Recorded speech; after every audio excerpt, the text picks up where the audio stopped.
Time to enter the endgame. So this is King's March. Oh, quite the marvel. And Dannick's Forge. Oh, what I wouldn't give for some of that gear. We're ready and waiting. Right behind you. If you find a pint out there, do bring it back.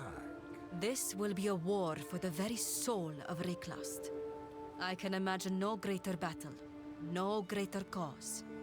If we are to die, we will die well. For glory. What is it? The Val shall stand with Reclast against the beast. If we had this alliance in my era, things would have turned out differently. Let us make things right. This must be the last cycle of history. What of these edicts, then? We have very little information, but if the Seed of Corruption was the instrument of the second edict, it may have been created in response to an unknown first edict. The first mural I saw was broken, but there was definitely something there. They must have been facing some disaster, or enemy, or change in the world. Did they create the Seed of Corruption in response? Whenever the Val built something dangerous, we also ran a parallel project. As a contingency, the weapon, the instrument of the third edict. I believe it is a fail-safe. If the Seed of Corruption grew out of control, then perhaps it was designed to shut down the experiment. Then that is exactly what we will do. Time is of the essence. Quickly, Let's the time has come. We can only go. hope our alliance will be enough. That fateful hour, a return to Oriath. We can set sail immediately. Oriath. How I've always wanted to see that fell city from the inside. With our forces united, we set Spoilers sail ahead. from King's March and head for Oriath. But as we approached, the unthinkable took place. We were too late. My worst fears have come to pass. The world is consumed by madness once more. Our last hope for refuge is the ziggurats of Utzal.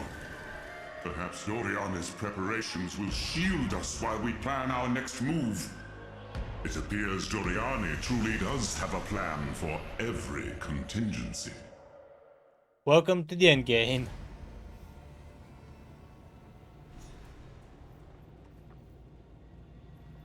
Yo. Time is of the essence. Reclast has been severely wounded. We are somewhat lucky this beast was at least young. If it had been fully grown, there would be nothing left at all. Little baby beast. Barely broke the world. How sad. You really are strange. As it stands, there are survivors out there, and they will be facing extreme hardship. We must do whatever it takes to ensure humanity's survival.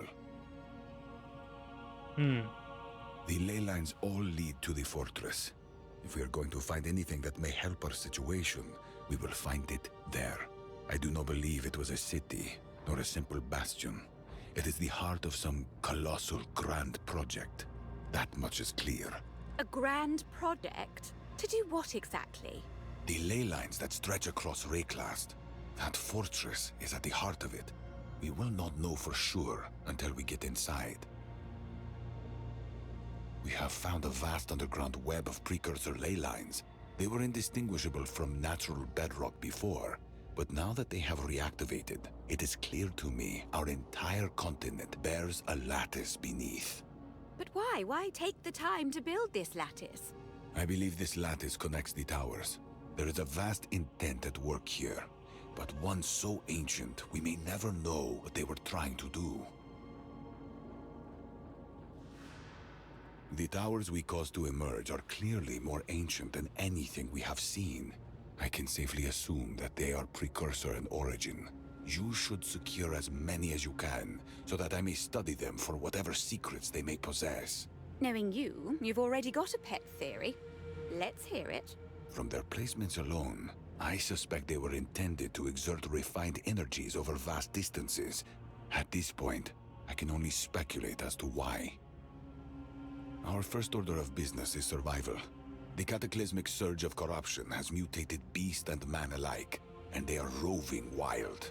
That's where you come in. Your set of skills is crucial now. Ah, yes. I'm in hot demand.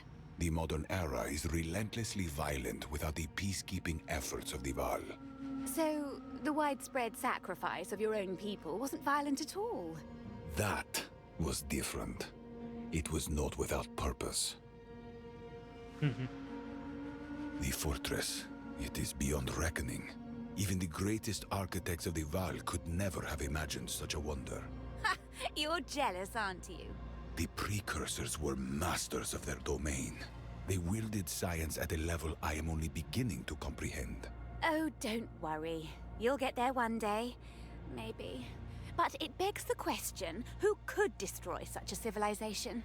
That is a good question. One that we should endeavor to answer. See if you can find remnants of their knowledge, or perhaps even clues as to what destroyed them. That's There's it. no time to waste. I am Solin. I will assist you in any way I can, for Doriani has ordered me to do so. Conversation beyond that is not required. Goodbye. Hello, Outlander. I spent my life studying you in our archives. I can't believe I get to meet one of you in the flesh. This will be an interesting time. We did not have access to the trial in the Quachik Vault. We entreated the favor of Chaos several times over the centuries, but they were not interested. There were very few possibilities in the vault. All of us were dedicated and disciplined to our cause, so there was no infighting. No dramatic turns. Boring to watch, I imagine. I am intrigued by Alva's existence. We were sent to the vault to act as a failsafe for the Baal, should they be wiped out. Her bloodline proves that at least some of us survived on the outside. Perhaps, despite all of Master Doriani's efforts, the best plan was simply to have faith and let the spirit of our people win through.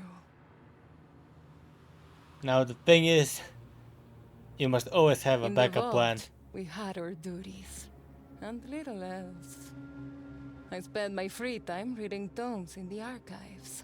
They contained highly detailed information about Grey-classed plant life, animal life, and surface cultures. I thought I knew everything. But knowing is nothing next to seeing. Agreed. As I understand it, the Val were a shining beacon of power that kept the world safe. They were surrounded by savage cultures that burned, pillaged, and ravaged Rayclast. Without us, modern life must have been quite terrifying. By wiping that all away, the cataclysm may have been a blessing in disguise. Holy sh... The first generation sealed in the Quachik Vault passed down stories about you. I never thought you were real. But here you are, with Master Doriani no less. Truly, this is a time of wonders. We thought you were a curse sent to plague us, but you may be your salvation instead.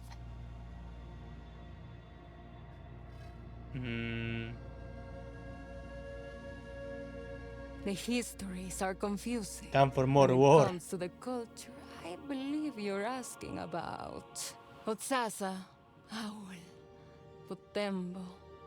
These names are treated more like myths than historical facts. Over the years, I've spent a few of our excess newborns trying to scry for dreams about them. So far, I've seen nothing useful. Oriath. A derivative of the original name for the island the Golden Gulf called home. They split off from the Asmery during a difficult time in history. There was a time of famine, fire, and despair. And the gods rose from the ashes. Or so they say. The only god I've ever seen, supposedly, is lying over there doing nothing to aid us. The Asmery hold the oldest wisdom. They were already in their mountains when the first Val was born from Shivaqua's remains. They will likely still be up there, even now, after this cataclysm. Troubled, but alive. Where's that? Trafus. Thrartus is now home to a culture of exiles from the Eternal Empire. I've never heard of this Eternal Empire. They sound like upstarts who took advantage of our absence. In our era, Thrartus was inhabited by scattered tribes that originally came from the south. They There's gotta be found this PO1 slightly lore, warmer but climate to their liking.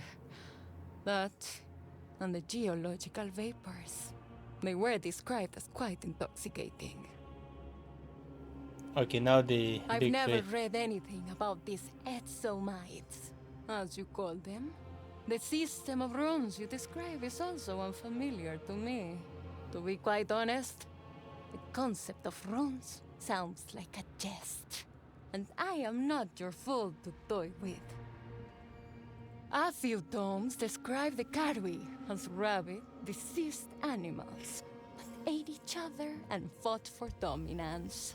I don't know if I believe that, though. One account was very different. It was a diary. A noble woman fell in love with a Karui man from the Rongokurai tribe. She described them as a culture of poetic warriors with intensely strong communal bonds. A biased source, clearly, but a strong note of dissension among the texts. Okay, what do you think about the Marrakech The then? Marrakech were not so bad, according to our tomes. They were militaristic and headstrong. Criminals were tattooed and cast out for a time. The intention was good, but the implementation was wasteful. They should have been using all that blood and those organs for more useful ends. In Quachic, we used everything we possibly could. Nothing discarded. This is what we have available. Carry I on. like. Look at all the voice lines she has. Yes? This guy's like, no talking, just action. Who's that guy? Oh, Danik's alive. Hail! Survive. Been doing that so far.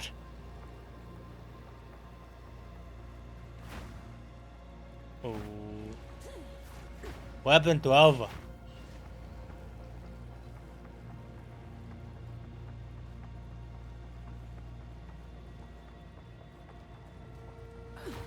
A bunch of...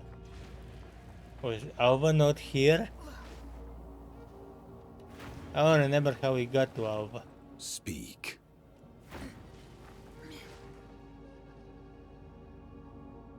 Who? Well, this is long enough.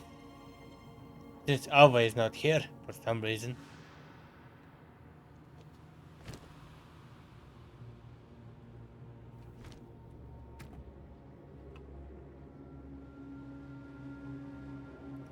Kyoto Quirk.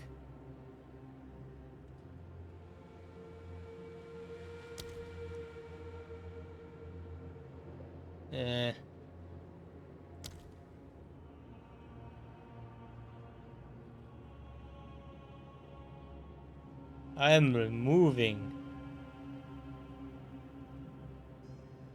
I technically could just do this.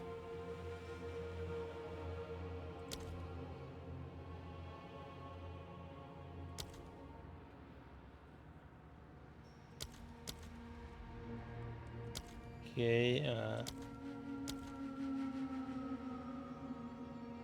so if I remove the raging spirits, I can increase my minions from how much? 3 of those. 5, 9, 10, 11 with the dog. And about 10 zombies and 16 skeletons. That's about 30 minions. Nope. This has been your host Michael signing out.